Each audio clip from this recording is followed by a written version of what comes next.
The galactic records were clear. Humanity was no more. The Terran system lay in ruins, its once thriving colonies reduced to silent, drifting husks. The great species of the galaxy recorded the event as a cautionary tale, the inevitable fall of a reckless civilization. And yet, something did not add up. The Galactic Council was the most powerful governing body in the known universe, consisting of representatives from every major species that had achieved spacefaring capabilities. It was responsible for maintaining peace, ensuring the survival of civilizations, and making decisions that would shape the course of history. When the news of humanity's extinction reached the Council, a special session was immediately called. The meeting was held in the Grand Chamber, a massive structure built in the heart of the celestial spire, a station that floated above the luminous Trinorous star of Xiphos.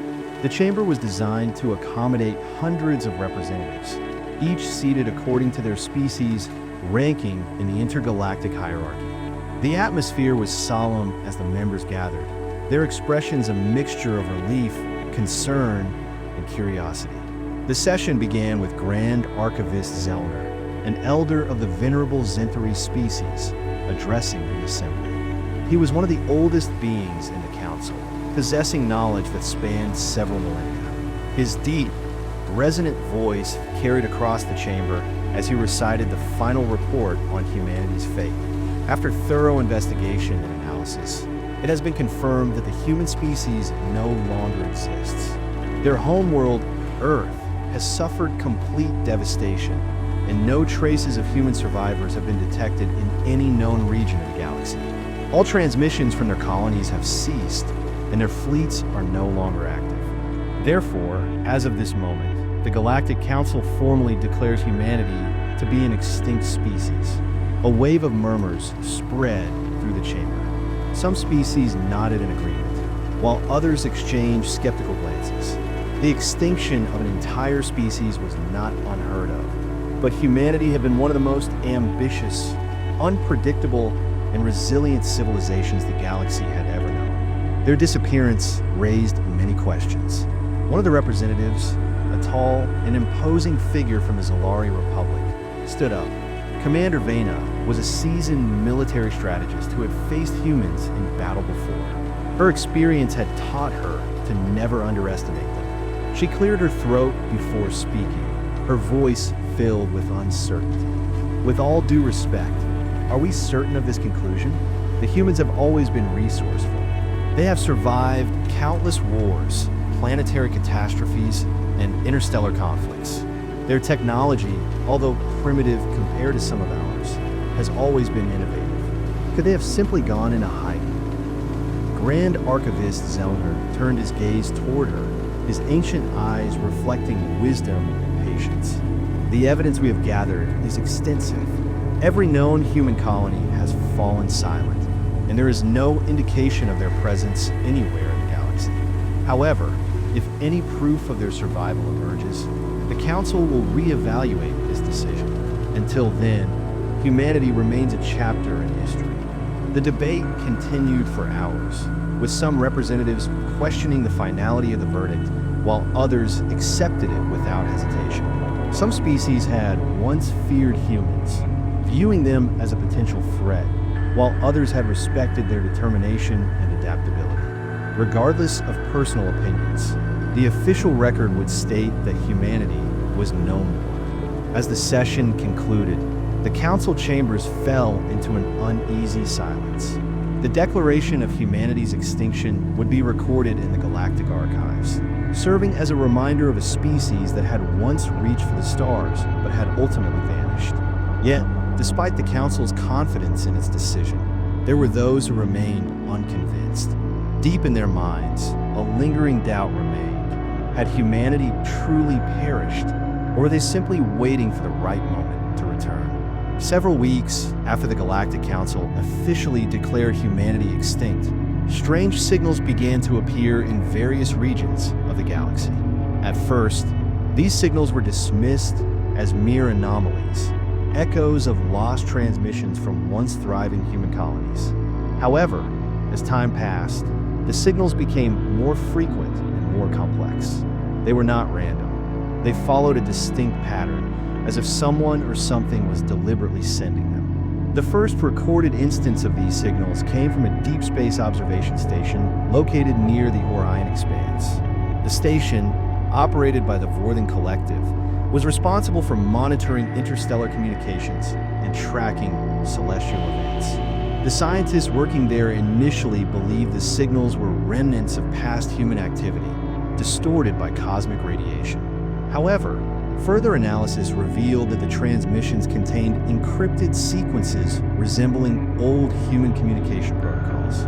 Curiosity grew among the scientific community, and several research teams across the galaxy began studying the signals. Linguists, cryptographers, and artificial intelligence experts worked tirelessly to decode the patterns. The more they uncovered, the more unsettling the discovery became. The signals were not random bursts of energy or meaningless noise. They were structured messages, intentionally crafted and transmitted with precision. Commander Vena of the Zalari Republic was among the first to suspect that these signals were more than just remnants of a lost civilization. As a seasoned military strategist, she had encountered human ingenuity before, and she knew their ability to adapt in even the most impossible circumstances. Reviewing the intercepted transmissions, she noticed something peculiar. The signals seemed to originate from regions of space where no known civilizations existed.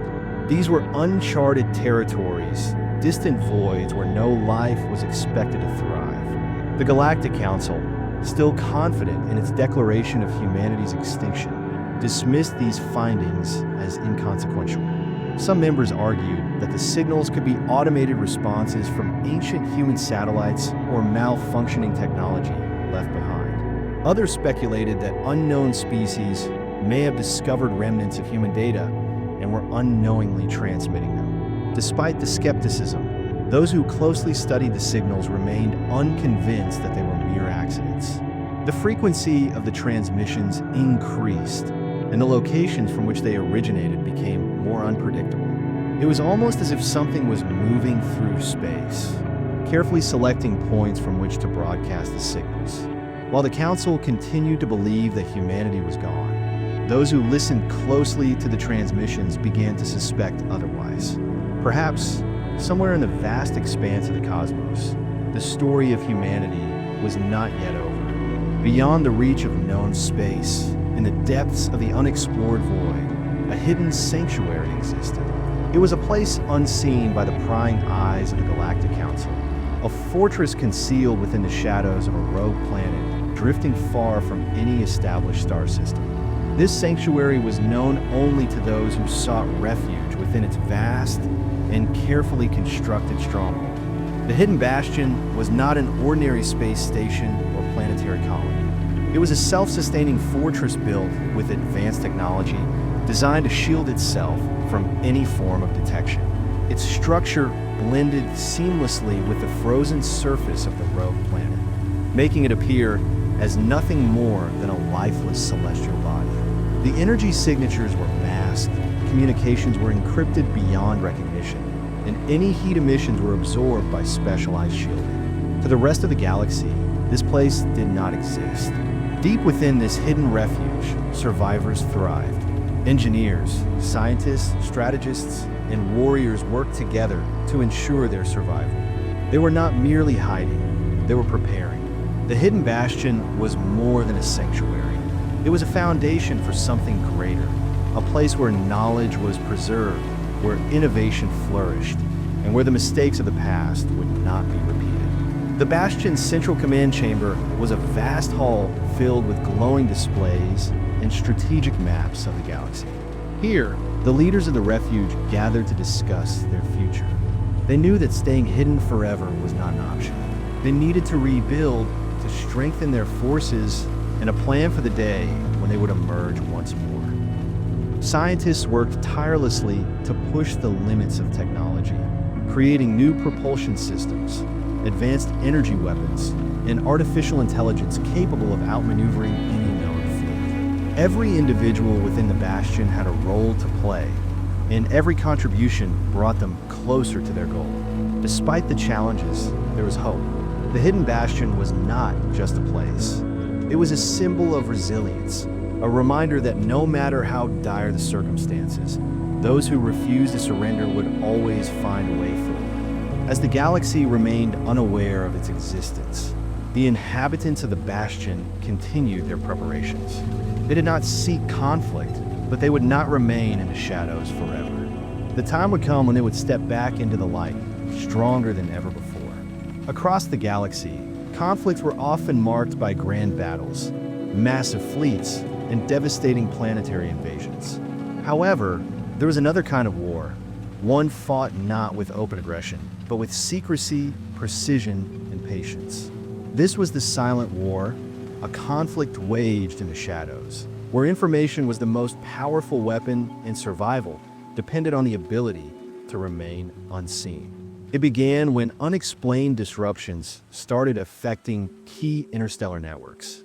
Supply convoys disappeared without a trace. Critical data archives were wiped clean, and high-ranking officials of various galactic factions were found missing under mysterious circumstances.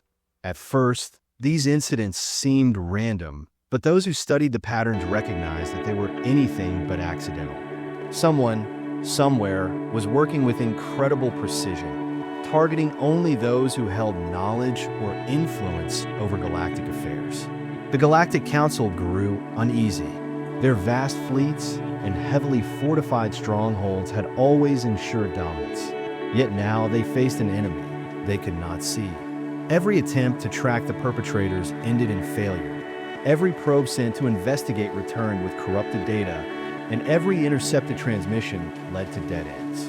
It was as if a ghost had infiltrated the most secure corners of their empire, striking only when necessary before vanishing without a trace.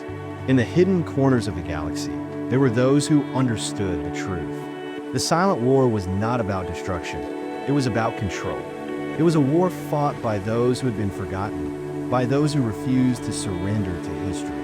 Those who had once been declared extinct were now shaping the future from the shadows, ensuring that their presence would not be erased. This war did not involve grand fleets clashing in space, but rather whispered messages, encoded transmissions, and silent infiltrations. Every move was calculated, every strike precise. Those who participated in this unseen conflict were masters of deception, striking where it hurt the most, but never leaving behind any trace of their involvement. The Galactic Council remained unaware of the true scale of the war unfolding around them. They continued to rule, believing themselves untouchable, while their power was slowly being eroded from within. The Silent War was far from over, and those who waged it knew that victory would not come through force, but through patience and persistence. As the galaxy remained unaware of the forces at play, the unseen warriors of the Silent War continued their mission. They did not need recognition, nor did they seek glory. Their purpose was clear: to shape the future without ever being seen. Then, on the anniversary of their supposed extinction, a single human vessel emerged from the void. A sleek warship unlike any seen before, bearing no insignia, no identifying markers. It moved through the blockade, surrounding the Council's home system like a phantom, untouched by defense turrets or interceptors. The message repeated in every language known to the galaxy, and with it, the hidden war became an open one. Fleet after fleet mobilized against the intruder, but the ship merely watched, unmoving. Then, with a single burst of energy, it vanished into the darkness of space. But the message had been delivered. The vastness of space had always been unforgiving, but for those who had been cast into the darkness, survival had become a battle unlike any other. It was not just about enduring the harshness of the void, but also about fighting against forces that sought to erase them from existence. This was the battle for survival, a struggle that determined whether a lost people could rise again or fade into history forever. The survivors had built their hidden refuge in the most isolated corner of the galaxy, far from the watchful eyes of the Galactic Council. Their sanctuary, known as the Hidden Bastion, was not just a place to seek shelter. It was a fortress where plans were forged, alliances were strengthened, and new technologies were developed. The inhabitants of this refuge were not merely waiting to be discovered. They were preparing for the moment when they would reclaim their place among the stars. Resources were scarce, and every day was a test of endurance. Engineers worked tirelessly to maintain life support systems, repair aging vessels, and develop new energy-efficient technologies. Scientists studied ways to harness raw materials from asteroids and distant moons, ensuring that food, water, and fuel could be sustained indefinitely. Every individual within the Bastion played a role, for there was no room for weakness in the battle for survival. But survival was not just about maintaining resources. It was about defending against those who sought to eliminate them. The Galactic Council had dismissed them as extinct, but some factions had begun to suspect otherwise. Surveillance probes scouted the outer edges of uncharted territories, and mercenary groups were hired to investigate unexplored regions. The survivors knew that if they were discovered too soon, they would be outmatched and outnumbered. To protect themselves, they relied on stealth, deception, and intelligence. Their ships were equipped with advanced cloaking systems, capable of bending light and sound to remain undetected. Their communications were encrypted beyond recognition, ensuring that no message could be intercepted. Their operations were planned with meticulous precision, striking only when necessary and vanishing before any trace could be found. This battle for survival was not fought with overwhelming firepower, but with strategy, resilience, and unwavering determination. The survivors knew that they could not remain hidden forever, but they also knew that the day they revealed themselves, they would need to be strong enough to stand against any force that opposed them. As the galaxy continued to believe they were long gone, those who fought in the shadows held on to hope. They would not surrender. They would endure. The battle for survival was far from over, and the future had yet to be written. As the dust settled and the stars bore witness to the conflict's brutal aftermath, the Council was left with two choices: fight to the bitter end or accept humanity's return as an undeniable reality. But humans had not come for revenge. They had come to reshape the galaxy itself. Admiral Carter stood before the remnants of the Council, now gathered in the ruins of the Celestial Spire. "You declared us extinct," he said, his voice carrying across the chamber. "But we are still here, and now the rules of this galaxy will change. We will not be hunted. We will not be controlled. We will stand among you, not as your enemies, but as something far greater." And with that, the fate of the galaxy was rewritten.